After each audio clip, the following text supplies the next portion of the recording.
Hello बच्चों, आज का जो वीडियो होने वाला है ये मोनेरा किंगडम के ऊपर आखिरी मेरा लेक्चर होने वाला है। इसके बाद मोनेरा किंगडम खत्म हो जाएगा और आएगा प्रोटिस्टा किंगडम। तो बिना बात किए हम आगे चलते हैं। तो आज जिस हम स्ट्रक्चर के बारे में बात करने वाले हैं वो है पिलाई। ठीक है, पिलाई के बारे में 10-15 लाइन अलग से हमको बताना पड़ेगा क्योंकि ये बहुत ही इंपॉर्टेंट फंक्शन करता है। तो ये जो पिलाई है, पिलाई, ठीक है, पिलाई बनाने से पहले, पिलाई को समझने से पहले हमें बैक्टीरिया का क्या करना पड़ेगा, चित्र बनाना होगा। ये है आपका बैक्टीरिया, ये आपका है इसका न्यूक्लियोइड। ठीक है, ठीक है, नंगा पुंगा, ये किसी सेल में किसी मेम्ब्रेन से घिरा हुआ नहीं है। इसके ऊपर आप देखेंगे बैक्टीरिया का, कभी आप चित्र देखेंगे अपनी किताबों में तो आपको ऐसा ऐसा कुछ स्ट्रक्चर दिखेगा बैक्टीरिया के ऊपर। इसीलिए इसको हम क्या बोलते हैं, सरफेस स्ट्रक्चर। बैक्टीरिया का ये क्या है, सरफेस स्ट्रक्चर है, सरफेस स्ट्रक्चर। इसको हम लोग बोलते हैं पिलाई। क्या बोलते हैं इसको, पिलाई। पाइली नहीं पढ़ना है, इसको पिलाई पढ़ना है। ये दिखने में तो आपको एक लाइन की तरह दिख रहा है, बाल की तरह दिख रहा है, लेकिन वास्तव में एक ट्यूब की तरह होता है, अंदर से खोखला ट्यूब की तरह, ऐसा जिससे इसके अंदर से कुछ होकर अंदर बाहर जा सके। ठीक है, अब होता क्या है कि हम आप लोगों को बता चुके हैं कि देखो बैक्टीरिया जो होते हैं उसमें जो रिप्रोडक्शन होता है वो अधिकतर होता है एसेक्सुअल। ठीक है, अधिकतर जो होता है एसेक्सुअल ही रिप्रोडक्शन इसमें होता है, लेकिन कभी कभी बैक्टीरिया में सेक्सुअल रिप्रोडक्शन भी होता है, कभी कभी। ठीक है, वैसे तो हम कह सकते हैं कि मेनली इसमें जो रिप्रोडक्शन होता है वो क्या होता है, एसेक्सुअल रिप्रोडक्शन होता है। ठीक है, तो जब सेक्सुअल रिप्रोडक्शन होगा तो उसमें ये पिलाई जो है हेल्प करता है। सेक्सुअल रिप्रोडक्शन में ये पिलाई हेल्प करता है। कैसे, देखिए, बैक्टीरिया यदि सेक्सुअल रिप्रोडक्शन करेगा तो बैक्टीरिया बैक्टीरिया में ही करेगा। ठीक है, तो जैसे कि कोई दूसरा बैक्टीरिया, मान लेते हैं कोई दूसरा बैक्टीरिया, ठीक है, कोई ये दूसरा बैक्टीरिया है।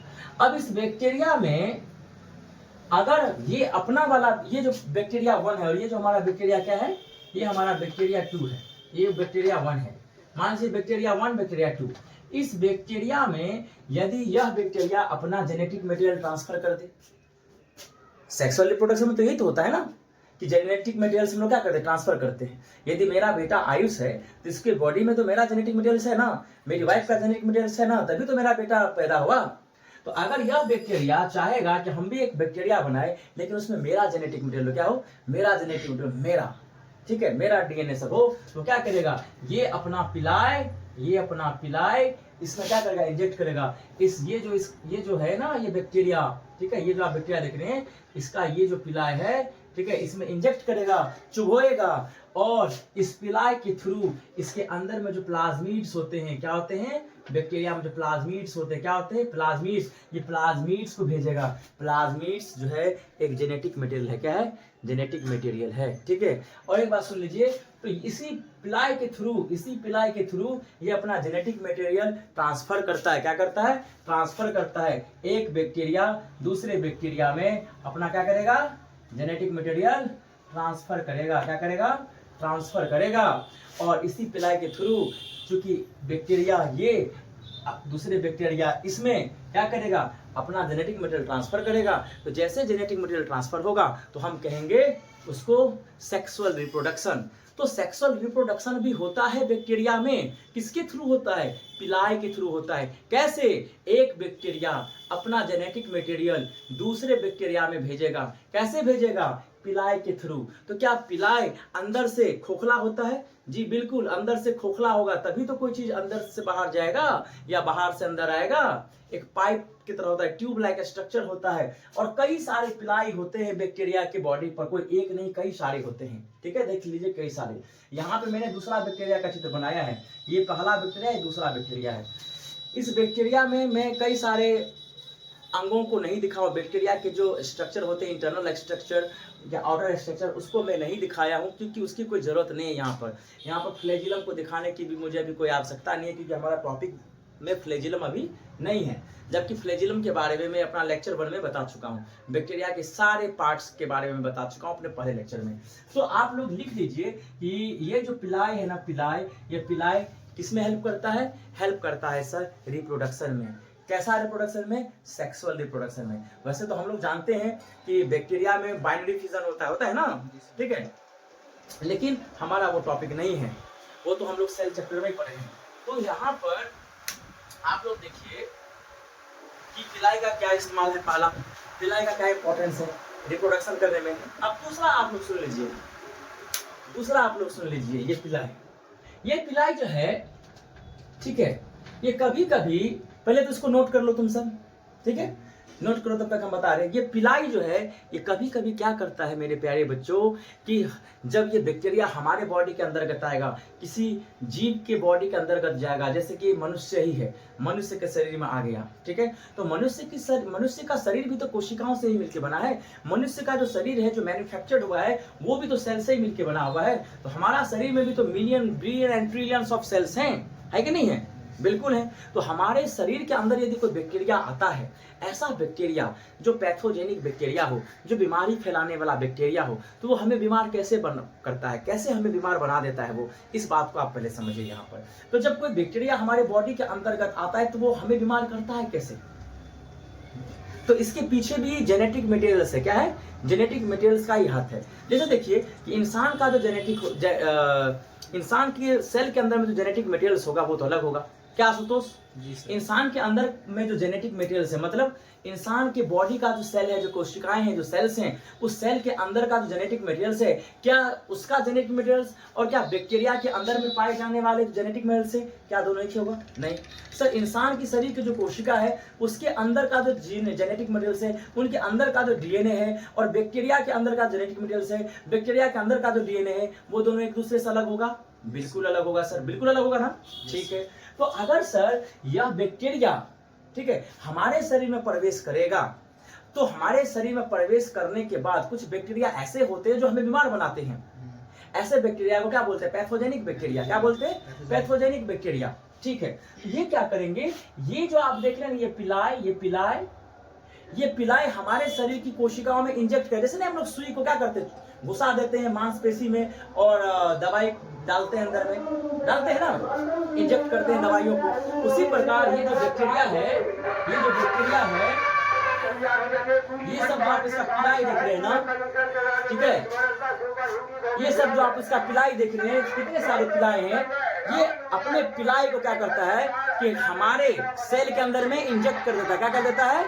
सेल के अंदर में इंजेक्ट कर देता है, और इंजेक्ट करने के बाद ये अपना जेनेटिक मटेरियल्स, कौन कितना जोर से गाना बजा रहा है, हाँ, तो बैक्टीरिया क्या करता है, इस पिलाई के थ्रू अपना जेनेटिक मटेरियल्स हम लोगों के बॉडी में क्या करता है, इंजेक्ट करता है। इंजेक्ट मतलब हमारे सेल्स में घुसेड़ देगा, जैसे ना सुइया को हम लोग घुसेड़ देते हैं, उसी प्रकार ये क्या करता है, अपना पिलाई को इसका जो बैक्टीरिया का जो पिलाई है, ये अपना पिलाई इंसानी जो सेल्स होते हैं, इंसान की जो कोशिकाएं होती है, उसमें चुभा देता है, और चुभोने के बाद वो क्या करता है, अपना ये अंदर का जेनेटिक मटेरियल्स हमारे बॉडी में ट्रांसफर कर देता है। क्या कर देता है? ट्रांसफर कर देता है। और जब बैक्टीरिया का जेनेटिक मटेरियल्स हम इंसानों की कोशिकाओं के अंदर में आती है, तो क्योंकि बैक्टीरिया का जेनेटिक मटेरियल्स अलग होगा और इंसान का जेनेटिक मटेरियल्स क्या होगा, अलग होगा, तो उस समय क्या होता है कि हमारे शरीर की जो एंटीबॉडीज होते हैं, हमारे शरीर का जो इम्यून सिस्टम होता है, वो क्या करता है, तुरंत एक्टिवेट हो जाता है। क्या हो जाता है? एक्टिवेट हो जाने का मतलब पहले से तो एक्टिवेट ही रहता है, मतलब उसको खत्म करने के लिए, अपने आप को रिपेयर करने के लिए वो काम करने लगता है। मेटाबॉलिक प्रोसेस फास्ट हो जाता है। क्या हो जाता है? फास्ट हो जाता है। और तब होता है हमारे शरीर के अंदर में युद्ध चलता है। किसके किसके बीच में युद्ध चलता है? उस बैक्टीरिया के बीच और हमारे शरीर का जो इम्यून सिस्टम है, ठीक है, व्हाइट ब्लड सेल सब हैं, उनके बीच में युद्ध चलता है, और जो जीतता है वो स्वस्थ रहता है। तो हमारा शरीर क्या होता है कि अधिकतर बार इन बैक्टीरियाओं से जीत जाते हैं। क्यों?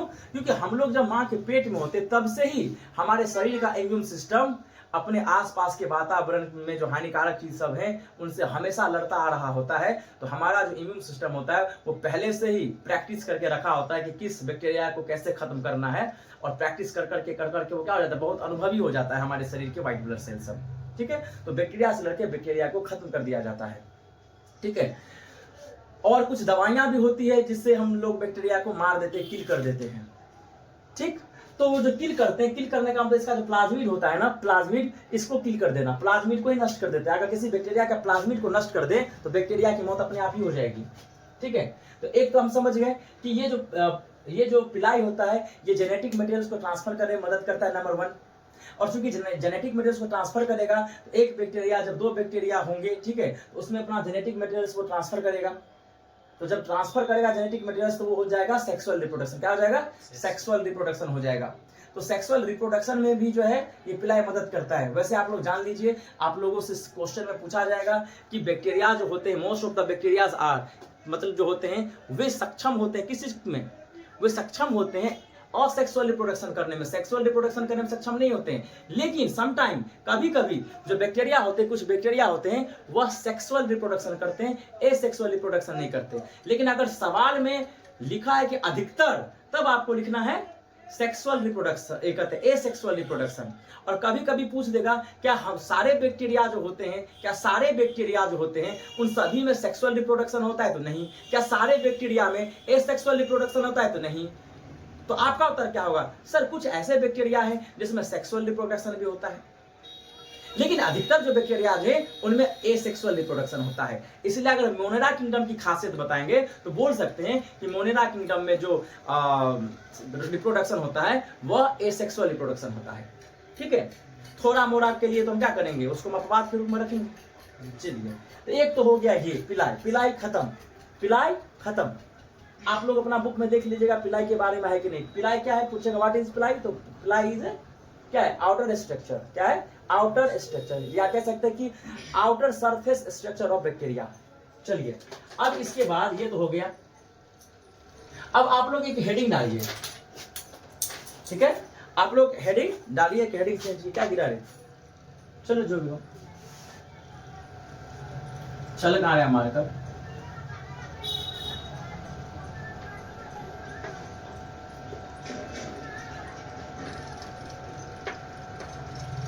ये मैं आपको अपने तरफ से करा रहा हूं, ठीक है। ये पॉइंट्स ये आपके बुक में नहीं है, ये आपके बुक में नहीं है, ये मैं आपको अपने तरफ से करा रहा हूं बैक्टीरिया के बारे में। Economic importance of bacteria.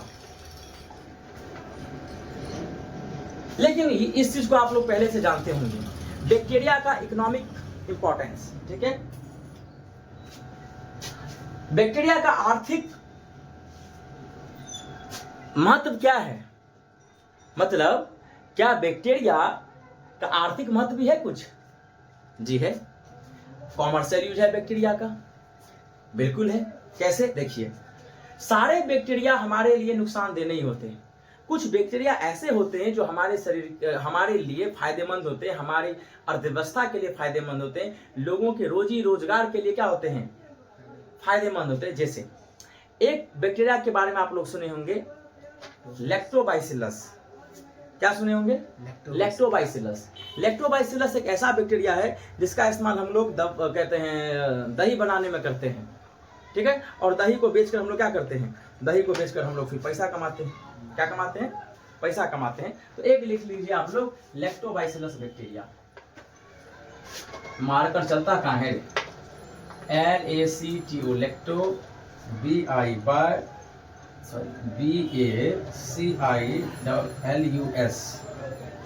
ठीक है। LACTO, lacto, BACILLUS, लैक्टोबाइसिलस। लैक्टोबाइसिलस जो है ये कर्ड में पाया जाता है, कर्ड के निर्माण में। तो देखिए, लैक्टोबाइसिलस से दही बनेगा, और दही बनाकर हम क्या कर सकते हैं? बेच सकते हैं दही को, और दही को बेचकर हम पैसा कमा सकते हैं। तो इसका इकोनॉमिक इंपॉर्टेंस हुआ कि नहीं हुआ? कॉमर्शियल यूज हुआ कि नहीं हुआ ना? चलिए, तो लैक्टोबाइसिलस। दूसरा एक और बैक्टीरिया है, ठीक है। उस बैक्टीरिया से हम क्या करते हैं? दवाई बनाते हैं। क्या बनाते हैं? दवाई बनाते हैं। देखिए, penicillin, PENICILLI, penicillin, N, penicillin. लिखिए, पेनिसिलिन। ये जो पेनिसिलिन है ना, इस पेनिसिलिन बैक्टीरिया का इस्तेमाल हम लोग दवाई बनाने में करते हैं। क्या करते हैं? दवाई बनाने में। और दवाई बनाकर हम क्या करते हैं? क्या करते हैं? बीमारी से अपने बॉडी को प्रोटेक्ट करते हैं, ठीक है। बीमारियों को खत्म करने में पेनिसिलिन चूंकि एक एंटीबायोटिक दवाई है। क्या है? एंटीबायोटिक दवाई है। तो बताइए, क्या सारे बैक्टीरिया हानिकारक हैं? क्या अगर सारे बैक्टीरिया हानिकारक होते तो लैक्टोबाइसिलस से दही नहीं बनता, और दही खाने से तो फायदा ही है, नुकसान है क्या? नहीं है। पेनिसिलिन क्या है, एक दवाई है, बीमारियों को खत्म करने के लिए इसका इस्तेमाल होता है। क्या होता है? इस्तेमाल। और एक क्या है, हाँ एक है आपको राइजोबियम। राइजोबियम, राइजोबियम भी एक बैक्टीरिया है, RHIZOBIUM, इसको राइजोबियम पढ़ेंगे। क्या पढ़ेंगे? राइजोबियम। ठीक है, राइजोबियम जो है नाइट्रोजन फिक्सेशन में काम आता है।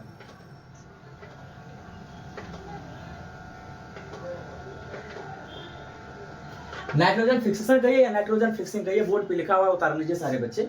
नाइट्रोजन फिक्सिंग, तो नाइट्रोजन फिक्सिंग कहाँ करता है? मिट्टियों में। कहाँ पे? मिट्टियों में। तो नाइट्रोजन फिक्सिंग से क्या होता है कि यह जो है राइजोबियम नामक बैक्टीरिया मिट्टी में दलहन के पौधों के जड़ में पाया जाता है। ठीक है, वहां पर ये हमारे जो वातावरण में, हमारे जो एटमॉस्फेयर में जो नाइट्रोजन है, ठीक है, उसको लेकर ये किस चीज में बदल देता है? उसको हाँ दाने दाने दाने दाने दाने दाने ठोस सॉलिड दाने दाने में बदल देता है। ठीक है, और ऐसा कि आप लोग जानते हैं कि पेड़ पौधों की खासियत होती है कि वो वातावरण से सीधा नाइट्रोजन को एब्जॉर्ब नहीं कर सकता। ठीक है, तो जब ये मिट्टी में नाइट्रोजन को फिक्स करेगा तो वो सॉलिड फॉर्म में करेगा। किस रूप में करेगा? सॉलिड फॉर्म में। और वह जो है फिर पानी के संपर्क में आकर घुलकर पानी के माध्यम से प्लांट्स तक जाता है, और प्लांट्स क्या करता है? ग्रो करता है। ठीक है, बढ़िया से वो पनपता है, बढ़िया से वो ग्रोथ उसमें होता है। आप लोग यूरिया का नाम सुने होंगे, यूरिया एक तरह से वही समझिए, यूरिया भी नाइट्रोजन का ही बना होता है, यूरिया भी नाइट्रोजन का ही बना होता है। तो अगर आप खेत में दलहन की खेती करते हैं, क्या करते हैं? दलहन की खेती करते हैं, तो आपकी मिट्टी की फर्टिलिटी क्या हो जाती है? बढ़ जाती है। क्यों? क्योंकि दलहन के पौधों के जड़ में राइजोबियम नामक बैक्टीरिया पाया जाता है। तो पूछेगा सवाल कि राइजोबियम नामक बैक्टीरिया कहाँ पाया जाता है, ये पूछेगा। या ये पूछेगा कि हम दलहन की खेती क्यों करते हैं? समझ गया ना? मिट्टी की उर्वरता को बढ़ाने के लिए, मिट्टी की उर्वरता को बढ़ाने के लिए, to increase soil fertility. Clear है ना? तो सॉइल फर्टिलिटी को बढ़ाने के लिए हम लोग राइजोबियम नामक बैक्टीरिया का इस्तेमाल करते हैं। करते हैं नहीं, मतलब जब लगाते हैं दलहन का पौधा तो वहां पर जो है दलहन के पौधों के जड़ में अपने आप ये पनपने लगता है, अपने आप ये पैदा होने लगता है, और मिट्टी में ढेर सारा क्या करता है? नाइट्रोजन के जो होते हैं छोटे छोटे छोटे छोटे, ठीक है, दाने ये बनाते हैं। क्लियर? चलिए सॉलिड ग्रुप में। तो अब ये हो गया आपका मोनेरा चैप्टर बिल्कुल खत्म। कितने लेक्चर हो गए होंगे? लगभग 5 लेक्चर। 5 लेक्चर में मोनेरा किंगडम खत्म हुआ है। चलिए अब इसके बाद हम लोग जो पढ़ने वाले हैं वो पढ़ने वाले हैं प्रोटिस्टा। क्या पढ़ने वाले हैं? प्रोटिस्टा। सारे बच्चे मैं जो भी बोर्ड पे लिखाया हूं वो आप लोग अपने अपने कॉपी में लिख लीजिएगा। ठीक है, मैं कुछ एक्स्ट्रा ही लिखा दिया हूं, और मुझे नहीं लगता कि अब इससे ज्यादा कुछ आप लोगों को जानने की जरूरत है मोनेराज के बारे में। मोनेरा के अंदर पाए जाने वाले जीव हैं, ठीक है, उनके बारे में मुझे नहीं लगता कि इससे ज्यादा अब आप लोगों को जानना चाहिए। आप लोग मैक्सिमम जान चुके हैं। आप अपना किताब उल्टा उल्टा के देख लीजिएगा, जितनी बातें उसमें लिखी है मैं सारी बातों को बता दिया। ठीक है, पिलाई के बारे में बता दिया, फ्लैजिलम के बारे में बता ही दिया था कि फ्लैजिलम जो है किसी भी बैक्टीरिया को चलने में मदद करता है। मैं फिर फिमरे के बारे में बताया था कि फिमरे एक ऐसा आउटर सरफेस स्ट्रक्चर है, आउटर सरफेस स्ट्रक्चर जो बैक्टीरिया के बॉडी के सबसे बाहरी हिस्से में पाया जाता है, बाहर में पाया जाता है, कि बैक्टीरिया को किसी भी बॉडी से चिपकने में क्या करता है? मदद करता है। ये जो है किसी होस्ट जो होते हैं, होस्ट समझ गया ना? जैसे मान के चलिए कोई बैक्टीरिया है, अब हमारे शरीर में चिपकना चाहेगा तो इसी के थ्रू चिपकेगा। कुछ लोगों का कहना है कि सर आप एपिथेलियल टिश्यू में पढ़ाए थे, आप एपिथेलियल टिश्यू में पढ़ाए थे कि सर एपिथेलियल टिश्यू जो होते हैं उसके जो सेल्स होते हैं वो इतने सटे सटे होते हैं कि बैक्टीरिया अंदर जा ही नहीं सकता। और चूंकि वो सर मल्टी लेयर वाले होते हैं, हमारे स्किन में कॉम्प्लेक्स एपिथेलियल पाए जाते हैं, तो सर तो हम लोग तो जानते हैं कि बैक्टीरिया हमारे बॉडी के अंदर जाता है। तो कैसे जाता है भैया? बैक्टीरिया जो आपके बॉडी में जाएगा कभी स्किन के माध्यम से नहीं जाएगा, स्किन को पेनिट्रेट नहीं कर सकता, स्किन में से वो नहीं जाएगा, जो वो जाएगा आपके एनस के रास्ते से जा सकता है, क्योंकि एनस एक ओपनिंग है। ठीक है, आप खुले में शौचालय करते हैं, ठीक है, तो वहां से जा सकता है एनस के माध्यम से। आप गंदा पानी पिएंगे तो मुंह के थ्रू जा सकता है। आप सांस लेते हैं तो हवा के माध्यम से जा सकता है, नाक के माध्यम से जा सकता है। तो नाक, मुंह और एनस के माध्यम से आपके बॉडी में जा सकता है बैक्टीरिया। ठीक है, अब आप कहिएगा कि स्किन के थ्रू जाएगा, तो स्किन के थ्रू बैक्टीरिया कभी जा ही नहीं सकता, क्योंकि स्किन जो हमारे बने होते हैं वो कॉम्प्लेक्स एपिथेलियल टिश्यू से बने होते हैं, उसमें इंटरसेलुलर स्पेस ना के बराबर होता है। ठीक है, और चूंकि मल्टी लेयर होते हैं तो वो जा ही नहीं सकते। ठीक है, वह जा ही नहीं सकते। तो एगो एनस के थ्रू जाएगा, एगो मुंह के थ्रू जाएगा, नाक के थ्रू जाएगा। ठीक है, कोई बैक्टीरिया। कुछ लोगों के ना सर वायरस के बारे में काहे नहीं पढ़ा रहे हैं? भैया वायरस के बारे में क्यों पढ़ाएंगे? वायरस के बारे में आप लोग क्यों पढ़ाएंगे, वायरस तो नॉन लिविंग थिंग है ना। और अभी जो हम पढ़ा रहे हैं आपको, ये मोनेरा किंगडम, प्रोटिस्टा किंगडम पढ़ाएंगे, ये सब तो जीवों का समूह है। क्या है? जीवों का समूह। निर्जीवों का समूह तो है नहीं जो जिसमें निर्जीव के बारे में पढ़ाएंगे। तो वायरस एक निर्जीव है। क्या है? वायरस एक निर्जीव प्राणी तो है ही नहीं, निर्जीव चीज है। तो निर्जीव चीजों के बारे में नहीं पढ़ाया जाता है मोनेरा किंगडम या एनिमलिया किंगडम, प्रोटिस्टा या कोई भी चीज में। इस पांचों किंगडम में वो कहीं नहीं आता। ठीक है, तो जब तक आप ये पांचों किंगडम पढ़ेंगे, वायरस के बारे में नहीं पढ़ेंगे। ये मेरा लेक्चर खत्म हो गया। ठीक है, इसी के साथ साथ मोनेरा किंगडम खत्म हो गया। अगर मुझसे बोलने में कुछ त्रुटि हुई होगी, अगर मुझसे कुछ समझाने के क्रम में टंग स्लिप कर गया होगा, तो मेरे प्यारे दर्शक, मेरे प्यारे बच्चों और जो भी इस वीडियो को देख रहे होंगे, मुझे क्षमा कीजिएगा और मुझे सुझाव जरूर लिखिएगा कि आपका टंग स्लिप हो गया था, आपको यहाँ पे ये बोलना चाहिए था। ठीक है, चलिए, और कोई बात नहीं, आप लोग खुश रहिए।